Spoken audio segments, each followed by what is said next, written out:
네, 반갑습니다. 고맙습니다.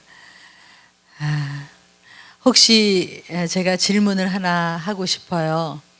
여러분 중에서 하나님은 남성이신 것 같다라고 나도 모르게 생각했던 분 있으면 살짝 한번 손을 들어봐 주시겠습니까? 살짝. 하나님은 남성이실 것 같다. 네. 예. 근데 질문하는 거 보니까 좀 수상해서 예, 안 돼. 네. 우리는 자꾸 이렇게 하나님을 제한하는데 우리의 생각으로 제한을 하죠. 근데 하나님은 어, 남성 속에 제한되실 수가 없고 여성 속에 제한되실 수가 없고, 하나님은 남성과 여성을 창조하신 그 위에 계신 절대적인 하나님이 하나님의 그 리더십, 강한 남성 같은 성품을 남성 속에 넣으셨고, 하나님의 그 어머니 같고 따스하고 모성 같은 마음을 여성에게 넣어 주셨습니다. 하나님은 남성도 아니고 여성도 그렇게 제한할 수가 없고, 그리스 로마 신화는 신을 막 남신 여신으로 가르지만 우리 하나님은 전능하신 하나님, 우리의 생각을 초월하시는 하나님은 그렇게 제한되실 수가 없는 분이십니다. 그래서 우리가 하나님을 자꾸 우리 정도의 생각으로 해석을 하는 경향이 있지요. 그런데 하나님은 그 마음, 하나님의 마음, 그 성품을 이 창조 속에 넣으셨어요. 그래서 이게 창조를 전부 이렇게 보면, 나무 한 그루, 풀 한 포기를 전부 보면 하나님의 사랑이 면면이 보입니다. 그래서 나무들은 탄산가스를 먹고 산소를 뿜어내고, 우리는 그 산소를 먹고 탄산가스를 뿜어내고, 그걸 보면서 하나님의 사랑이 느껴져야 되고, 정말 그 쌀알 하나에다가도 눈에다가 비타민 B1을 박아 넣으신 하나님의 사랑이 막 느껴지죠. 네. 요즘 누가 빨간색 야채를 많이 먹어야 되는데 빨간색은 하나님이 이게 중요하다 하고 빨간 금을 딱 그신 거래요. 그러니까 그걸 먹으라는 거예요. 그 하나님이 모든 피조 세계에 마음을 넣어주신 것처럼, 하나님은 부모에게 하나님의 마음을 집어넣어 주셨어요. 자녀 잘 키우라고. 근데 특히 부모 중에서 또 어머니에게 넣어주신, 그래서 저는 이렇게 부모를 들여다보면 하나님이 엿보이고, 아버지를, 원래 하나님 아버지, 원래 아버지는 지금의 그런 아버지가 아니었어요. 옛날에 우리 아버지들이 아니었어요. 그렇게 그냥 자식들을, 아내를 때리고 구박하고, 자식들은 굶는데 술 먹고 와가지고는 쌀밥 해내라 그러고 소리 지르고 밥상 뒤집어 엎는 그런 아버지가 아니었죠. 원래 아버지는 자녀를 보호하고, 그리고 책임지고 희생하고, 그런 아버지를 들여다보면 하나님의 마음이 엿보이고, 또 희생하고 사랑하는 그런 어머니의 마음을 보면 하나님이 정말로 엿보입니다. 근데 오늘 제가 제목을 은혜를 실천하는 어머니라는 제목으로 제가 이렇게 여러분에게 제목을 드렸는데, 자, 하나님의 성품을 우리들에게 넣어주셨다 그랬는데, 하나님의 성품 중에 가장 큰 성품이 은혜라는 성품입니다. 우리가 은혜란 말을 많이 쓰죠. 은혜라는 말을 많이 쓰지만 아직도 은혜를 잘 모릅니다. 왜냐하면 세상은 은혜로 작동하고 있지 않아요. 세상은 돈을 줘야 물건을 받고, 공부를 잘해야 장학금을 받고, 열심히 해야, 노력해야 뭔가 성과를 받는, 이 세상은 성과법, 그걸 뭐라냐면 비은혜법이라고 합니다. 은혜가 아니라 내가 잘나야만, 조건이 있어야만, 자격이 있어야만 획득하는 것이 모든 세상의 이치입니다. 그러나 또 하나의 거대한 놀라운 법이 있는데, 이게 잘 안 보이지만 이게 하나님의 거대한 사랑이고, 그것이 은혜인데 지금도 사실은 은혜는 흘러가고 있어요. 그 은혜는 뭐냐 하면 내가 자격이 없는데 조건이 맞지도 않는데 뭔가 잘한 게 없는데 그런데도 누군가가 도대체 나에게는 자격이 하나도 없는데 일방적으로 혜택이 오고 나에게 은혜가 내려와서 그 은혜 때문에 내가 회복되고 살아나고 이런 은혜의 법이요. 그래서 세상은 두 개의 법이 흐르고 있어요. 하나는 비은혜법, 하나는 은혜의 법. 근데 은혜의 법은 잘 보이지 않아요. 그런데 흘러가고 있는 거예요. 그래서 이 은혜라는 하나님의 법을 사실은 어머니들에게 가장 많이 심어줬어요. 아버지들도 심어줬지만 제가 아버지 어머니 가만히 비교해보면 어머니가 더 많아요. 은혜. 자, 여러분은 은혜의 어머니입니까? 아니면 비은혜의 어머니입니까? 자, 은혜의 어머니예요. 그런데 자, 은혜는 다른 말로 말하면 조건 없는 사랑이라고 해요. 조건 없는. 오늘 본문처럼 우리가 경건치 않았는데도 아직 죄인인데도 연약한데도 하나님이 먼저 우리를 사랑하사 사랑을 확증하셨다. 도대체가 의인도 아닌데 그게 바로 하나님의 은혜고 조건 없는 사랑입니다. 다시 질문합니다. 여러분은 조건부 사랑을 하십니까? 조건 없는 사랑을 하십니까? 자녀에게. 가만. 정말 그렇게 하세요? 정말? 자, 이렇게 해보면 돼요. 오늘 집에 가서 가만히 있는 애 보고 괜히 놀고 있는 애 보고 지혜야 엄마가 너 사랑해.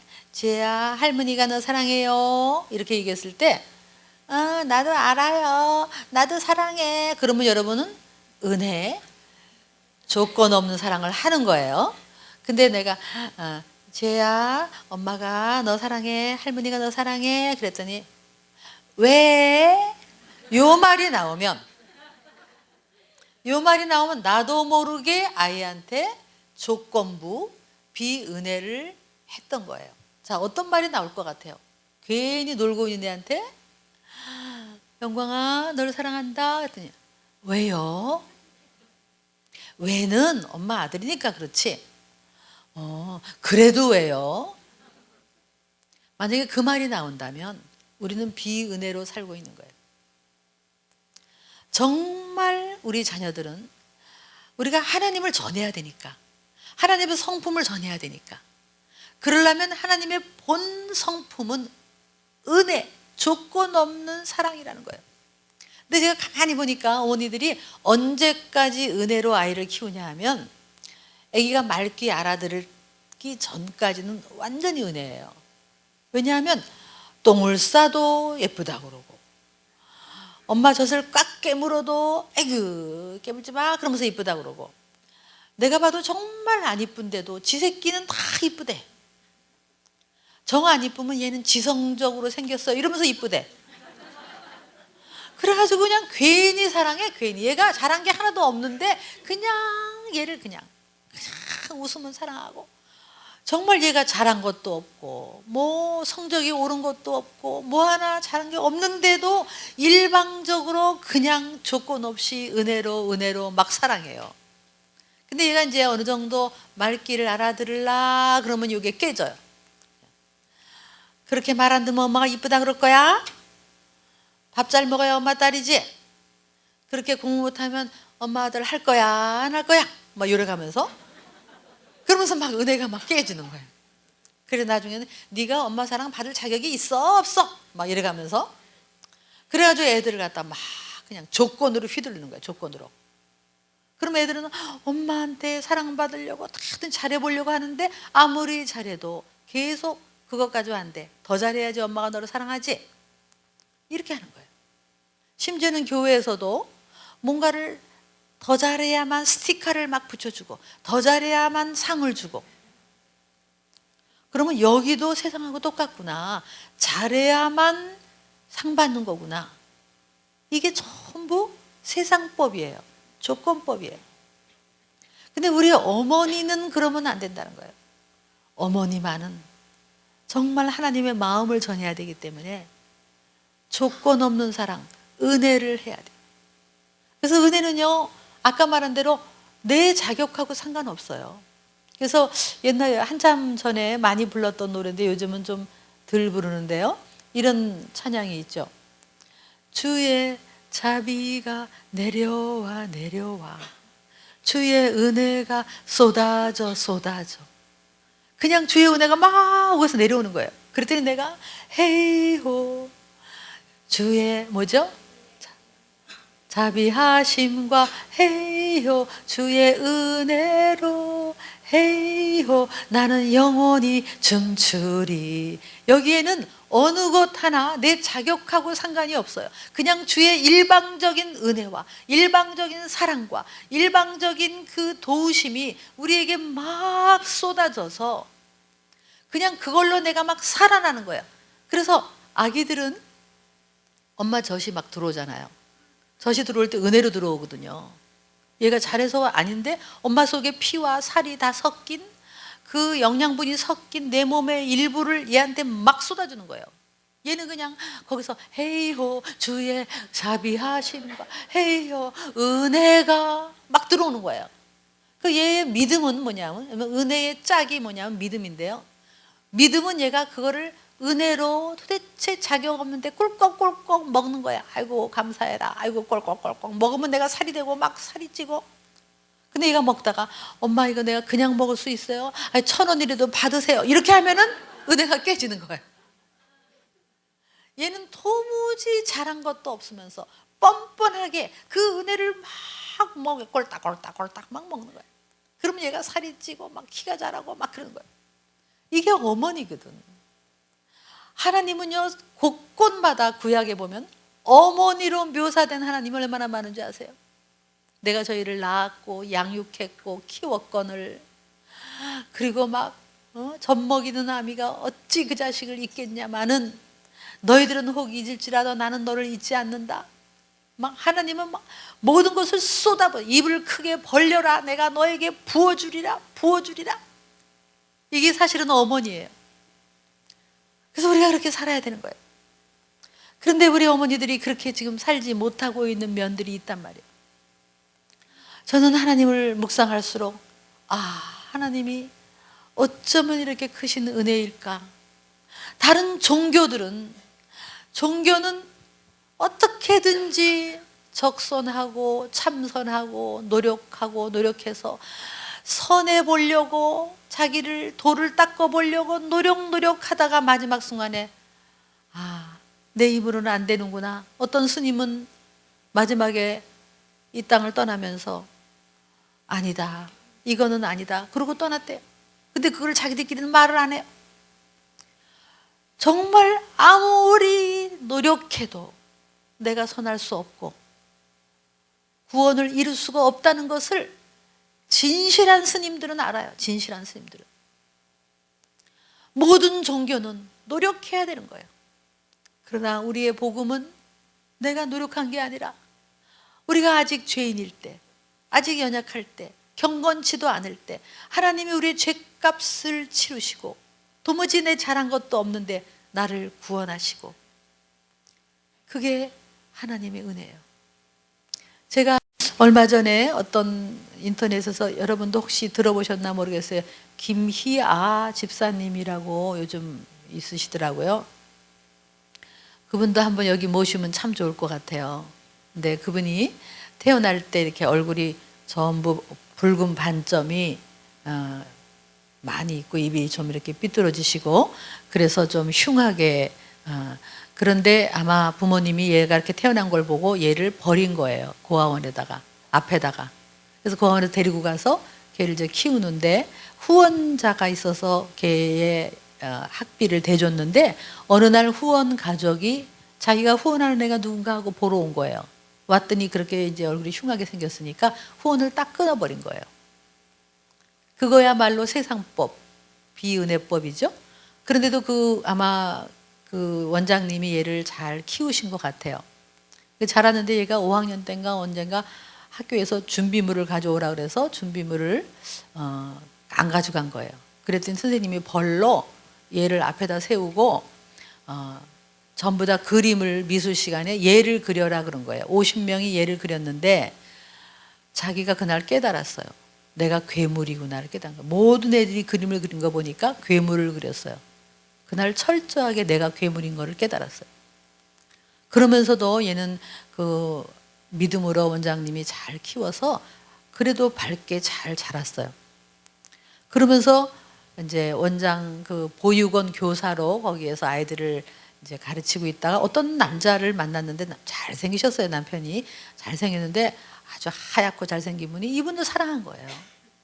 여러분 이게 그분이 정말 하나님의 눈을 갖고 계신 분이에요. 그래서 사랑하셨어요. 그래서 결혼하자고 그래요. 정말 어려웠지만 그걸 받아들이는 게 믿음이죠. 그 주님의 사랑을 받아들이는 게 믿음인 것처럼 받아들여서 시부모님한테 처음으로 인사하러 간 거예요. 그런데 얼마나 떨렸겠어요. 얼마나 자기를 거부할까, 놀랄까. 그런데 다 그날 절했을 때 그 시어머니, 시부모님이 너무나 넓은 팔로 그를 받아주신 거예요. 여러분은 그렇게 할 수 있겠어요? 여러분 그게 은혜입니다. 은혜의 마음을 가졌으면 자격과 상관없어요. 외모와 상관없어요. 조건과 상관없어요. 받아주면서 이렇게 얘기하셨대요. 살다가 보면 고난도 있고 고통도 있다. 그러나 고난은 한쪽 주머니에 넣고 예쁘게 사랑하면서 살아라. 그랬대. 그 남편도 그 부모님도 정말 은혜를 아는 패밀리예요. 감리교신데 감리교. 그래서 이제 딸을 둘을 낳았어요. 근데 이 딸을 너무 이쁘게 생긴 거예요, 애들이. 근데 그 딸들을 자기가 데리고 다니면서 너무 부끄러운 거예요. 아이들한테 부끄러운 엄마. 그런데 그렇게 생각하지 않기로 마음 먹고 애들한테 당당하게 외모와 상관없다. 그렇게 키웠어요. 키웠는데 어느 성형외과 의사가 와가지고 요즘은 의술이 좋아서 네 얼굴을 다 고칠 수 있다. 얼마나 자기가 그렇게 아름답고 싶겠어요. 남편하고 의논했어요. 그 남편이 한참 고민하다가 그냥 당신 얼굴 그대로 아름답다. 그리고 하나님께 영광 돌리자. 그래서 수술을 안 한 거예요. 이번에 책을 하나 썼더라고요. 책 이름이 내 이름은 예쁜 여자라고. 그래서 그분이 참 그 집사님이 주신 그 메시지, 그 엄청난 메시지예요. 저는 그분 그 시댁이야말로 진짜 예수 믿는 사람이에요. 우리가 예수 믿는다고 하면서 우리는 조건법으로 해요. 조건법. 하다못해 집에서 뭘 도와주러 온 사람도 뭔가 일을 잘하고 내가 준 만큼 일을 더 잘하고 조건이 맞아야만 그분을 채용하죠. 저는 그거를 요즘 거꾸로 해보려고 굉장히 노력해요. 우리 집에 어떤 분이 제가 너무너무 약속도 안 지키고 너무 형편없고 가난한데 제가 그분을 어떻게든지 좀 은혜가 뭔지를 여러분의 며느리에게, 여러분에게 사위에게, 여러분의 자녀에게 어떻게 하십니까? 여러분은 은혜를 실천하는 어머니십니까? 아니면 나도 모르게 세상법으로, 조건법으로. 혹시 며느리가 왔는데 아니면 사위가 들어왔는데 도무지 생기지가 않았다. 그럴 때도 여러분은 사랑으로 품을 수 있겠습니까? 어떤 집에 며느리가 왔는데 손님이 와서 사과를 좀 깎아내라 그랬대요. 근데 아무리 기다려도 사과가 안 나오더래요. 부엌에 들어가 보니까 얘가 사과를 만지다가 사과가 막 까무잡잡해지고 이거를 막 엉망을 만들어 놓고 젤젤 울고 있더래요. 그래서 너 왜 우니? 그랬더니 죄송해요. 제가 사과를 깎아본 적이 없어요. 그때 이 어머니가 사과 못 깎은 게 뭐가 흠이냐. 앞으로 배우면 되지. 아무 문제 없다. 걱정하지 마라. 나는 네가 내 며느리여서 너무 좋다. 걱정하지 마라. 그랬대. 그 이후 그 며느리는 더 기가 나고 막 그 이후에는 또 더 잘하는 거예요. 더 잘하는 거예요. 그래서 우리는 조건 없이 누군가를 받아들이고 도무지 자격이 없을 때 누구를 그래서 여러분이 혹시 딸이 시집을 갔는데 막 갈등이 있고 그럴 때 네가 사랑해라, 네가 더 사랑해라, 네가 기다려라, 그리고 그를 위해서 기도해라. 그러면 다 돌아온다. 그렇게 말할 수 있겠습니까? 며느리가 도무지 마음에 안 들 때 아들한테 네가 더 사랑해라, 더 많이 사랑해라, 네가 더 사랑하면 걔 마음이 녹아진다. 그렇게 말할 수 있겠습니까? 여러분, 우리 자녀가 컵을 하나 깼을 때도 어떻게 하십니까? 달려가서 이렇게 해야죠. 안 다쳤니? 아유, 너만 안 다쳤으면 됐다. 누구나 실수할 수 있지. 컵은 깨질 수도 있는 거지만 너는 컵보다 훨씬 더 소중하다. 이 말을 하십니까? 아니면 이거 좀 부주의하게 너는 왜 이렇게 그냥 조심하라니까 그거 얼마짜리인 줄 아니? 혹시 어떤 말을 하셨습니까? 학교에 가져가는 돈을 5만 원 가져가다가 5만 원을 잃어버리고 왔어요. 그럴 때 어떻게 하십니까? 아유, 어쩌다 잃어버렸어. 아이고, 속상하지? 그렇지만 5만 원하고 너하고 못 바꾼다. 앞으로 조심하자. 괜찮다. 자, 어떻게 하십니까? 정말 성적이 떨어졌을 때 여러분 어떻게 하십니까? 성적이 떨어졌을 때 그때가 정말 은혜를 실천할 수 있는 거 아세요? 자, 어떤 말을 해야 은혜가 전달될까? 자, 옆 사람하고 한번 해볼까요? 한번 어떻게 하면 좋을 것 같아요? 실습.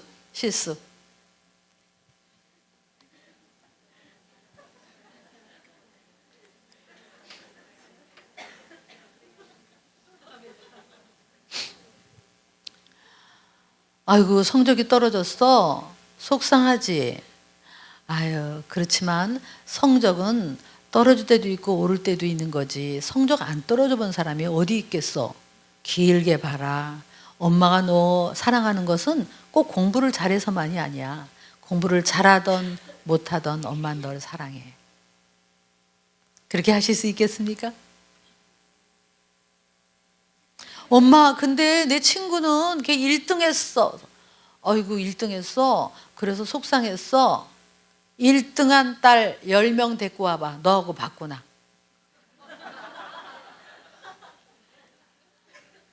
그렇게 하는 거죠. 내가 공부를 못해도 성적이 떨어져도 실수를 해도 어떤 일이 있어도 그래도 나는 여전히 너를 사랑한다. 이게 바로 하나님의 은혜예요. 은혜. 특히 지난번에 얼마 전에 수능이 발표됐어요. 여러분, 아이도 너무 힘들어요. 그런데 엄마가 끈 묶고 들어가서 누워 자면 어떡할 거야?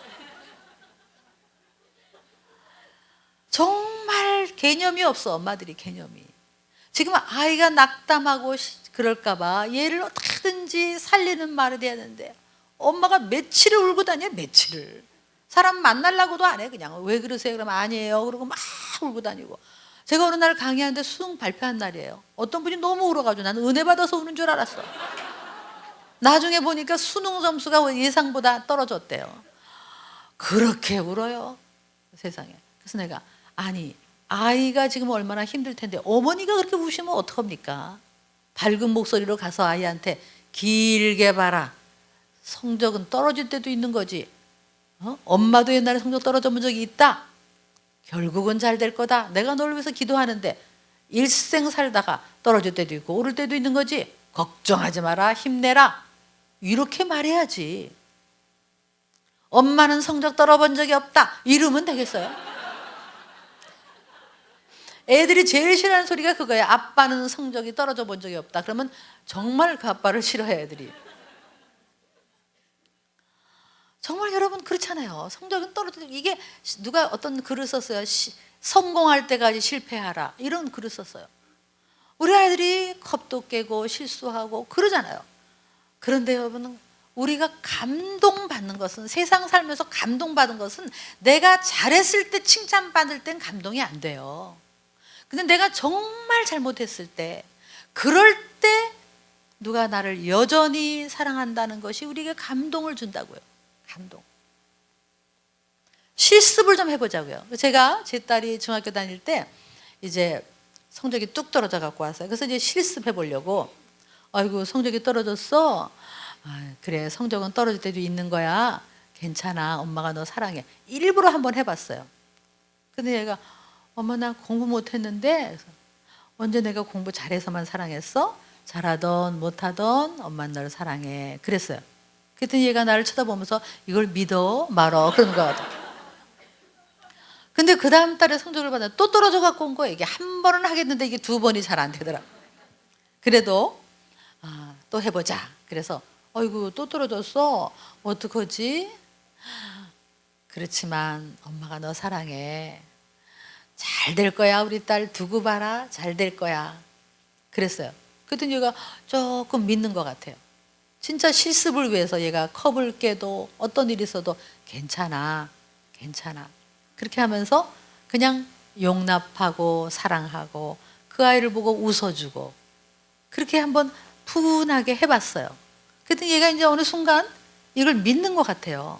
아, 내가 실수를 해도 성적이 떨어져도 어떤 일이 있어도 엄마는 나를 용납하고 사랑하시는구나가 이제 머릿속에 박힌 거예요. 한 8개월 흘렀던 것 같아요.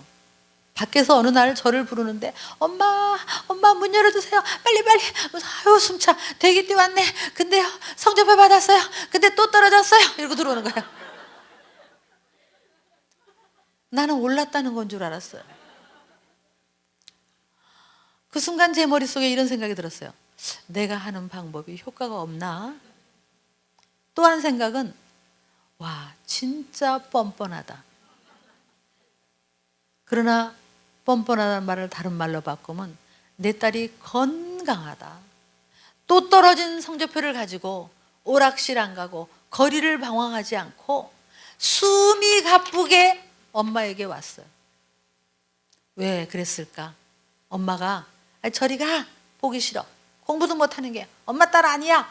라고 안 할 걸 알기 때문에 또 실패한 걸 가지고 자신 있게 집으로 달려온 거예요. 제가 그 딸을 안아주면서 또 떨어졌어. 어떡하지? 그런데 우리 딸 잘 될 거야. 길게 보자. 사랑해.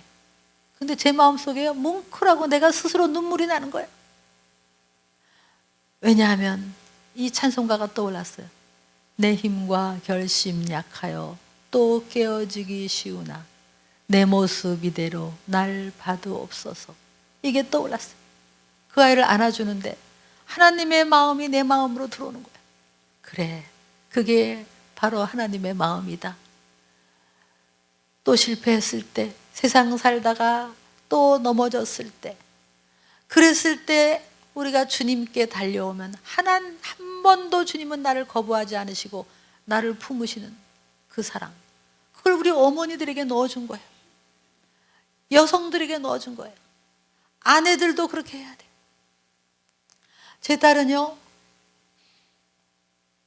그렇게 안기면서 엄마 근데 우리 친구들은 오늘 집에 가면 죽었다 큰일 났다 그러고 집에 갔어요. 그리고 학교 앞에 문방구에 돈을 내면 똑같이 성적표를 찍어주는데 숫자만 다르게 찍어주는 문방구가 있대요.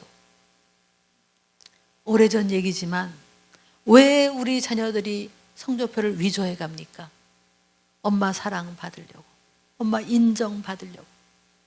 왜 수능 시험 보고 나서 애들이 자살을 합니까? 그들이 이래요.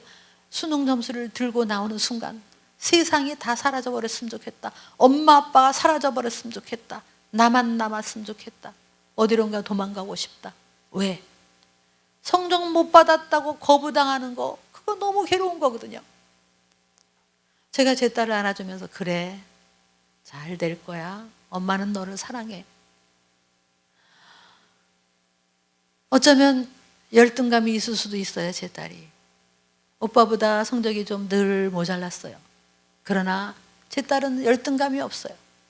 항상 자기는 사랑받을 수 있다. 그래서 항상 밝고, 그리고 그런 사람은요 실패를 겁내지 않아요. 그래서 두려움 없이 시도를 해요. 이것도 해보고 저것도 해보고 해봐서 실패해도 내가 거부당하지 않으니까 계속 시도하다 보면 뭐를 하나 성공하는 거죠. 여러분, 이게 바로 어머니의 마음입니다. 여러분은 어떤 것을 실천하고 있습니까? 저번에 어떤 젊은이가 엄마 아빠 새로 뽑은 자동차를 몰래 갖고 나가서 운전하다가 팍 박았대요. 옆 사람이 소리를 지르는데 가슴이 벙벙벙 뛰어요. 옆에서 보험 서류를 찾아서 딱 꺼냈더니 맨 앞에 A4 용지로 꺼멓게 글이 하나 써 있었대요. 사고 났을 때 주의할 점.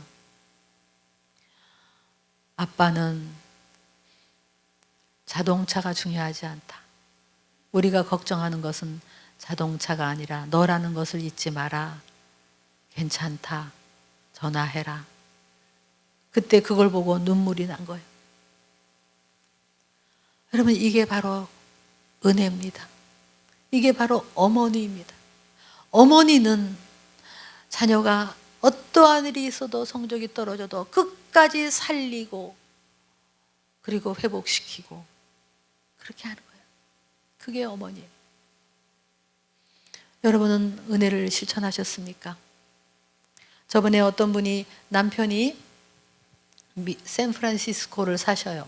그런데 남편이 직장에서 갑자기 그 IT 엔지니어로 잘 나가던 분인데 어느 날 갑자기 이렇게 실직을 당한 거예요. 근데 우리나라는 어떤지 모르겠지만 미국은 사람을 자를 때 미리 얘기해 주지 않아요. 출근했을 때 갑자기 이리 오라 그래가지고 박스 하나 주고 소지품 가지고 나가시라고 그날로 잘라요. 왜냐하면 이 비밀 유지 때문에 컴퓨터도 잠가버리고 갑자기 충성하고 내가 소속됐던 그 회사에서 그 순간 잘렸을 때의 그 남자들의 그 자괴감은 말로 다 할 수 없죠.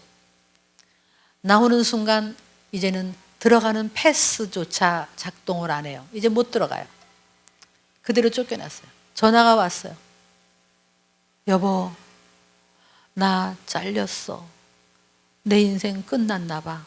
우리 어떡하지? 그리고 전화가 끊었어요. 그러면 전화가 안 돼요. 밤 11시가 돼도 남편이 안 들어와요. 밤 12시 돼서 남편이 축 늘어진 어깨로 문을 열고 들어올 때 이 어머니는 아이들하고 기다리고 예쁜 꽃을 꼽아놓고 남편이 들어올 때 우리 아빠는 사랑받기 위해 태어난 사람. 여보, 괜찮아요. 여보, 그동안 수고 많았어요. 당신만 건강하게 우리 곁에 있으면 우리 가난해도 괜찮고 고마워요. 사랑해요. 당신은 소중한 존재예요. 그때 남편 눈에 눈물이 흐르는 거예요. 그랬을 때 정말 다시 뭘 하고 싶다. 이제 내가 자녀를 위해서 뭐든지 하겠다. 그래서 그 다음 날부터 세탁소에서 일을 배우고 그런 간증을 제가 들었어요. 정말 우리가 때로는 예수님을 열심히 믿는다고 하고 나가서는 세상법으로 살아요. 우리들이 하나님의 은혜를 깨달았다면 아이를 야단치고 정죄하고 혼내고 죄책감 주고 그러지 않아야 돼요. 여러분, 애들한테 죄책감 주면 안 돼요. 이런 말 하면 안 돼요. 너 때문에 속상해 죽겠다. 너 때문에 엄마가 머리가 아픈 거야. 이런 소리 하면 안 돼요. 그래서 비은혜의 말들은 이런 말들이에요. 정말 마음에 안 든다. 실망스럽다. 남보기에 창피하다. 다른 사람이 뭐라고 생각하니. 착하고 말 잘 들어야 엄마가 사랑하지. 좀 더 잘해야 돼. 더욱 잘해야 돼. 최선을 다해야 돼. 더 열심히.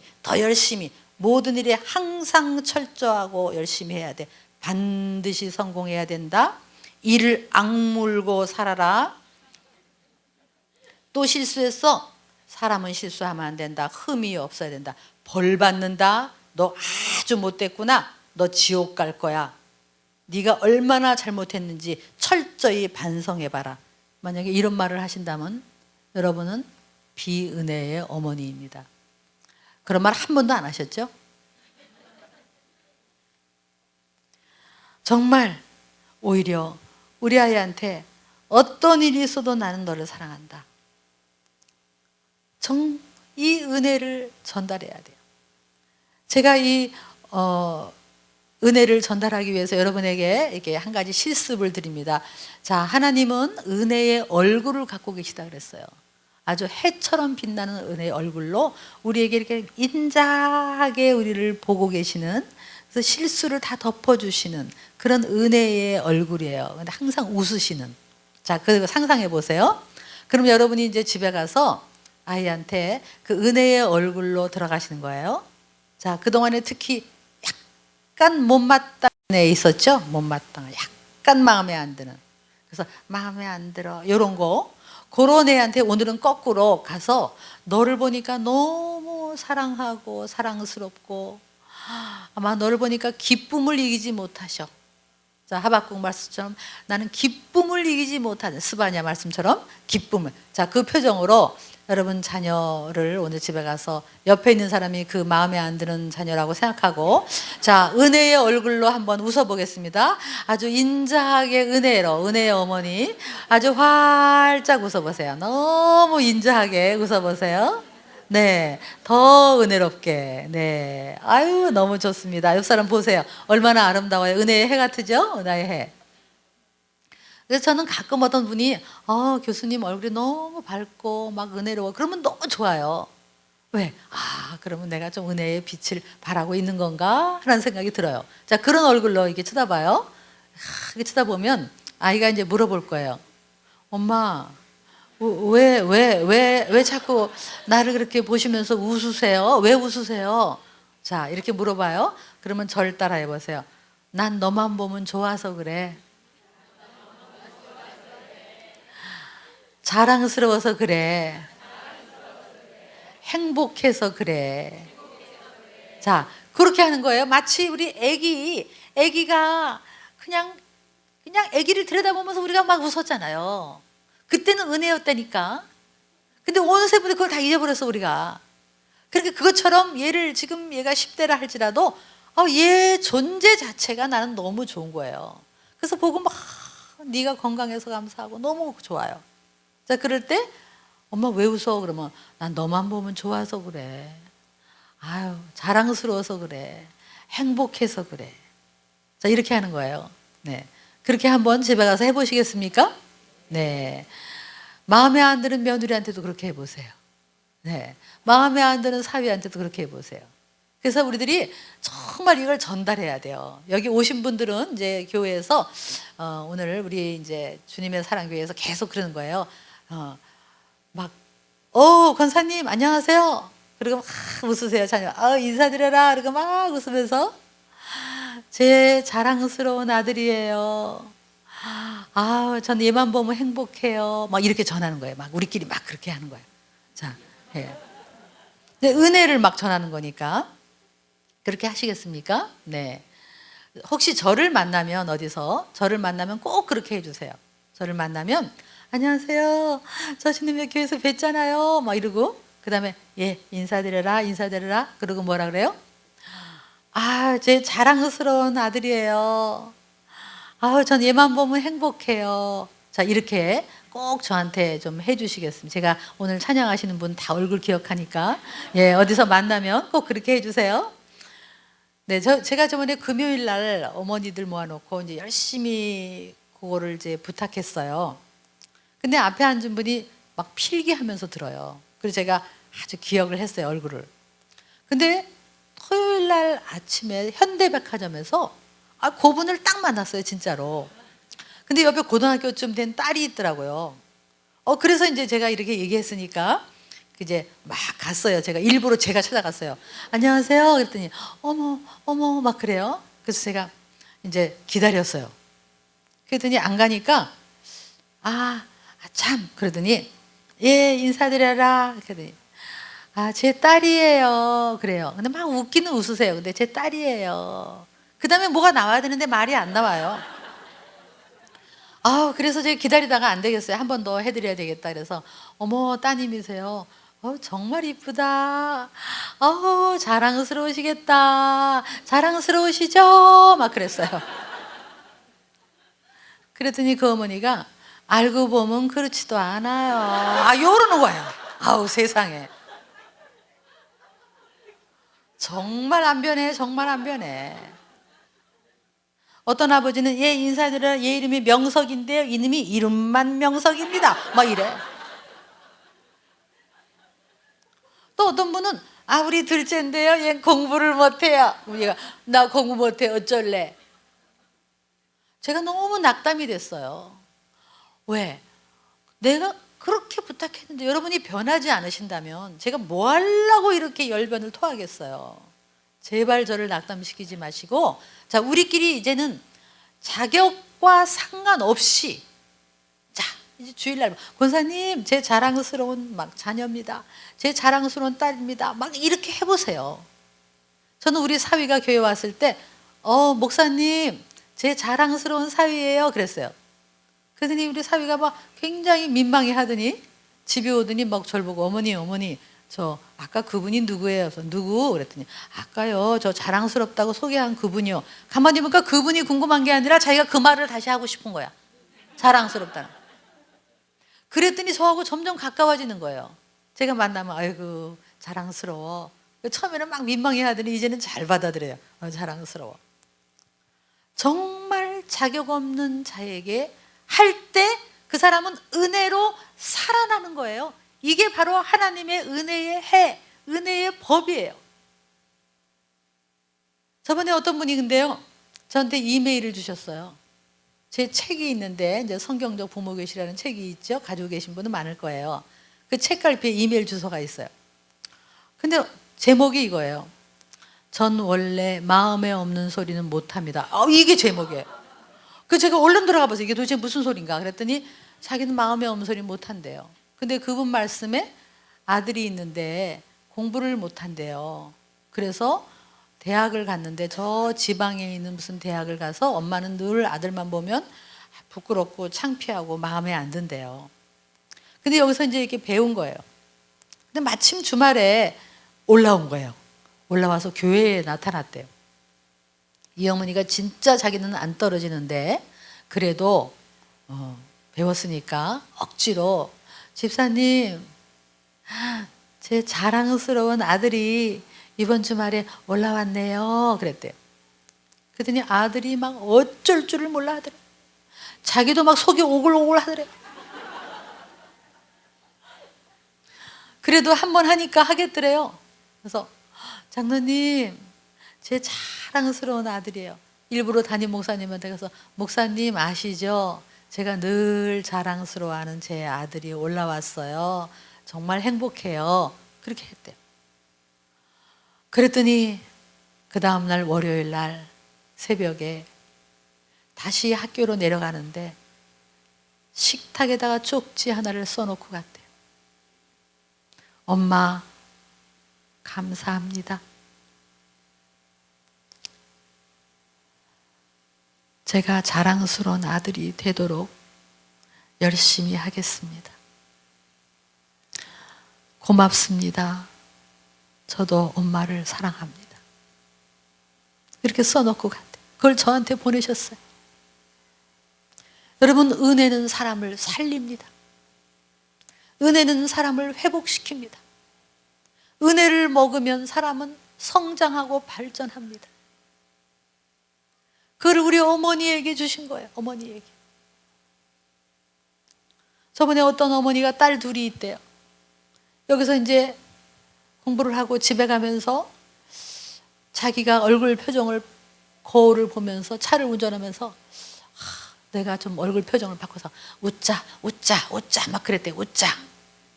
집에 들어갔는데 둘째 딸이 있더래. 그래서 걔를 보면서 활짝 웃으면서 엄마가 널 사랑해 막 이랬대요. 그랬더니 얘가 이렇게 쳐다보더래요. 엄마 너만 보면 행복해.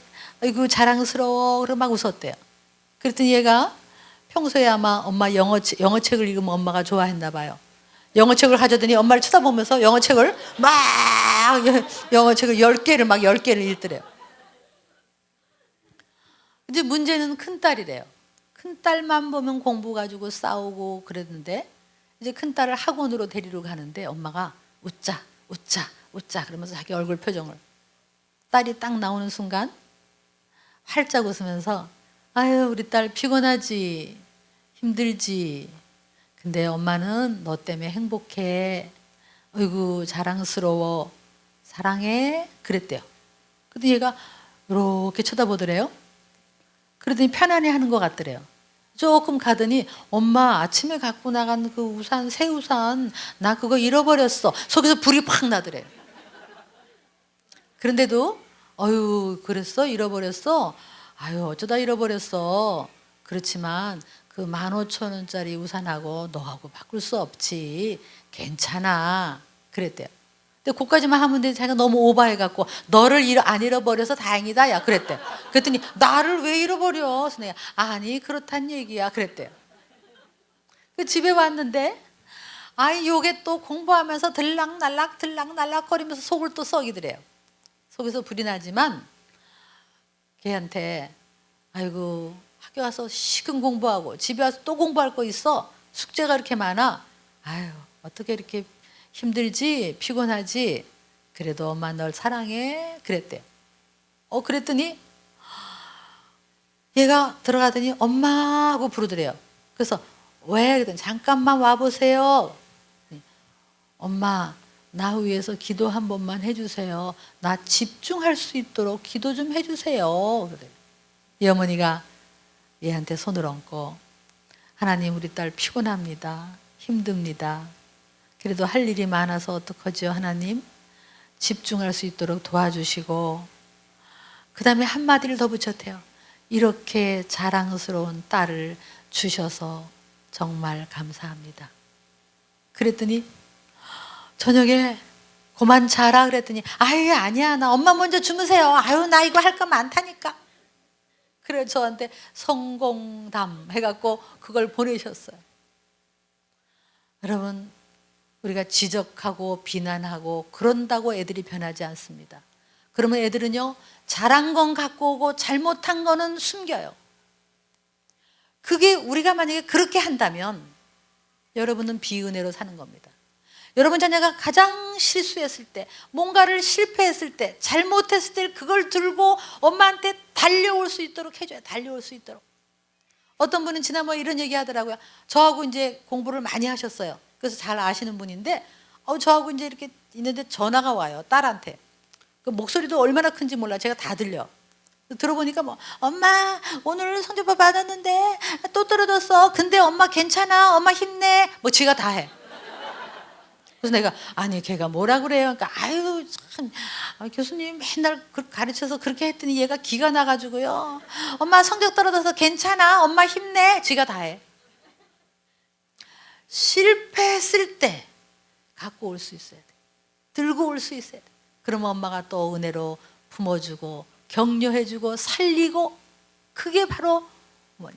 여러분 누가복음 15장의 탕자의 비유를 아시죠? 그 아버지는 하나님 아버지의 마음이에요. 그 마음을 우리에게 주신 거예요.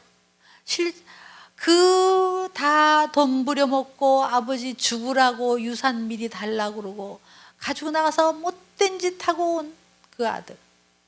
한시도 잊지 못했죠. 그 아버지는. 멀리서 돌아올 때 그 더러운 아들을 안아주시고 근데 한마디도 이런 말 안 했어요. 네가 무슨 뻔뻔스러운 자격으로 나한테 돌아왔냐. 내가 너 나가지 말라 그랬지. 망한다 그랬지. 꼴 좋다.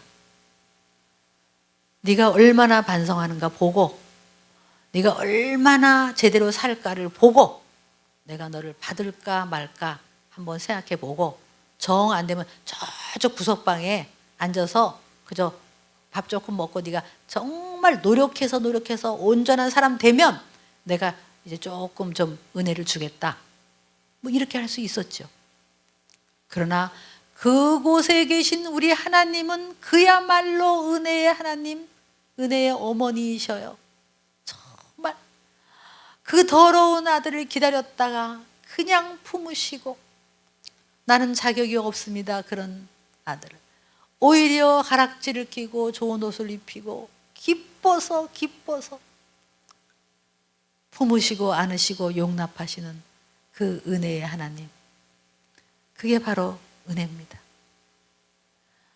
여러분, 정말 사랑할 수 없는 사람을 사랑해 보세요. 혹시 우리 가운데 내가 낳지 아니한 자녀를 키우는 분 계십니까? 우리는 죄인인 고로 내 새끼는 사랑하지만 내 피가 섞이지 않은 자녀는 사랑하기 어려울지도 몰라요. 그러나 우리 예수 믿는 사람은 그러면 안 돼요. 그 불쌍한 자녀를 똑같이 사랑하는, 똑같이. 그 자녀를 이렇게 하세요. 다니면서 제 자랑스러운 아들입니다. 제 사랑하는 딸입니다. 제가 얘 엄마예요. 막 선포하고 다니세요. 그러면 아이는 거기서 굉장한 소속감을 느낍니다. 제가 얘 엄마예요. 그리고 혹시 말 안 들으면 누가 뭐래도 나는 네 엄마고 너는 내 딸이다. 그러니까 엄마 말 들어야 돼. 나는 절대로 너를 포기하지 않는다. 라고 하셔야 돼. 저는 요즘 들어서 제가 미혼모 아이들 한 25명을 키우는 어떤 조그만 기관을 돕고 있습니다. 정말 아이들, 버려진 아이들, 그런 아이들을 제가 가서 보면 지금 이제 2살, 1살 반, 또 갓난 애도 있고 그런 애들이 있어요. 그냥 오글오글해요. 가가지고 제가 그들을 은혜로 좀 사랑해 보려고. 왜냐하면 하나님의 은혜가 나한테 흘러와서 그 은혜가 이쪽으로 흘러가야 되니까. 하고 있는데 돈도 들어가죠. 시간도 들어가죠. 때로는 힘들어요. 그래도 제가 그걸 실습해요. 이제는 애들이 컸으니까 이제는 그 아이들에게 실습하는 거예요. 그러면서 제가 조금 느껴요. 아, 이게 하나님의 마음이구나. 하나님의 은혜구나. 어쩌면 교회 속에도 은근히 비은혜가 들어와 버렸어요. 종교가 들어왔어요. 종교. 우리는 종교가 아니에요. 제가 하나만 더 읽고 이제 말씀을 마치겠습니다. 놀라운 하나님의 은혜라고 하는 필립 얀스의 책에서 제가 이렇게 따왔습니다. 은혜 충만한 그리스도인은 윤리로 사는 것이 아닙니다. 규율로 사는 것이 아닙니다.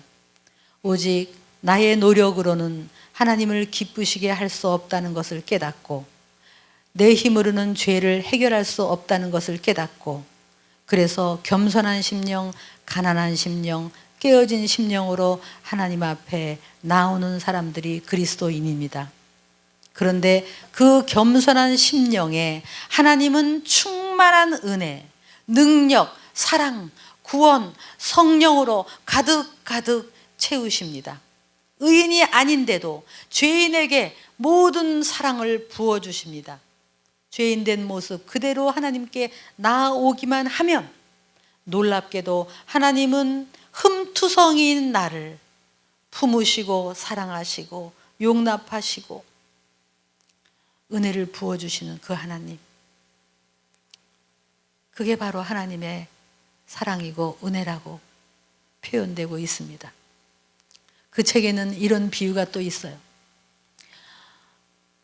본당에서는 양복 입고 떳떳하게 예배드리는 사람들이 앉아서 예배를 드려요.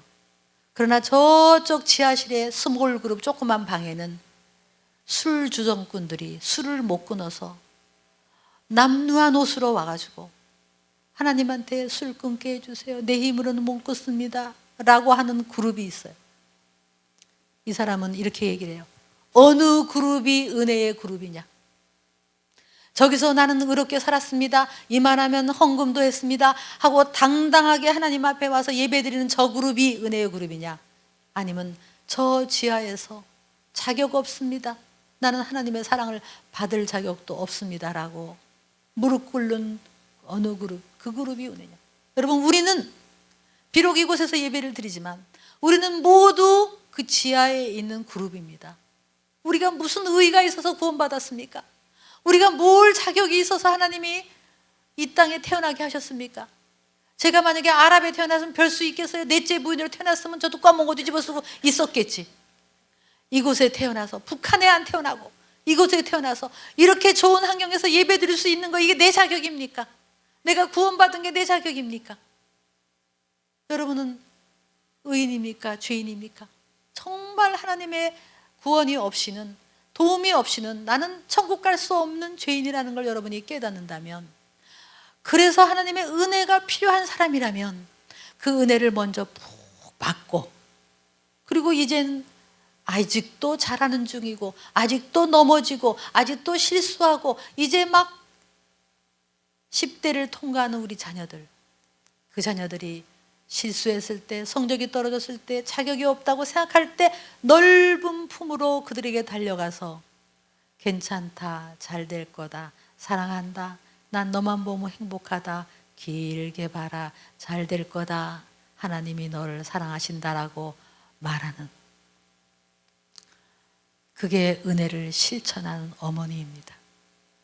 한번 저를 따라해 보겠습니다. 사랑한다. 하나님이 너를 사랑하신다. 그래도 나는 너를 사랑한다. 길게 봐라. 잘 될 거다. 엄마가 너를 사랑하는 것은 꼭 공부를 잘해서만이 아니라 공부를 잘하던 못하던 엄마는 너를 끝까지 사랑한다. 다 외우시겠어요? 옆 사람한테 해보세요. 너무 길죠? 네. 엄마가 너를 사랑하는 것은 공부를 잘해서만이 아니라 공부를 잘하던 못하던 끝까지 나는 너를 사랑할 거다.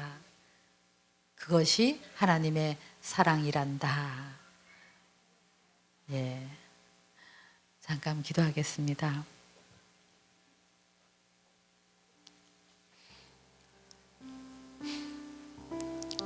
의인을 위하여 죽는 자가 쉽지 않고 선인을 위하여 용감히 죽는 자가 혹 있겠지만, 우리가 아직 죄인 되었을 때 그리스도께서 우리를 위하여 죽으심으로 하나님께서 우리에게 대한 자기 사랑을 확증하셨느니라. 우리가 그리스도 안에서 그의 은혜의 풍성함을 따라 구속, 죄사함을 받았으니 이것이 내 행위에서 난 것이 아니라 오직 하나님의 선이다. 누구도 자랑치 못함이라. 여호와로다, 여호와로다, 자비롭고 은혜롭고 노하기를 더디하시고 인자와 진실이 많으신 하나님이시로다. 여러분은 은혜의 어머니였습니까? 아니면 조건으로 아이를 사랑했다가 거부했다가, 혹시 세상법으로 살고 있지 않았습니까? 우리 자녀는 가장 어려울 때, 실패했을 때 나에게 달려옵니까? 아니면 뭔가 잘했을 때만 나에게 오고 있지는 않습니까? 우리 한번 잠깐 자녀를 위해 기도하겠습니다. 하나님, 우리 자녀가 가장 어려울 때 나에게 달려오게 하옵소서. 그러면 내가 여전히 품고 사랑하고 격려해서 그 아이가 다시 엄마의 은혜로 살아날 수 있도록, 하나님, 우리 아이를 끝까지 회복시켜 주시는 하나님, 우리 자녀 속에 숨어있는 이 비은혜의 법이 있다면 예수 이름으로 물러갈지어다. 오직 은혜만이 우리 자녀의 삶 속에, 우리의 자녀의 일생 동안 하나님의 은혜가 따라가게 하여 주시옵소서. 우리 다 같이 통성으로 자녀를 위해 기도하며 나아가겠습니다. 하나님 아버지, 그렇습니다. 우리가 자녀를 사랑한다고 했지만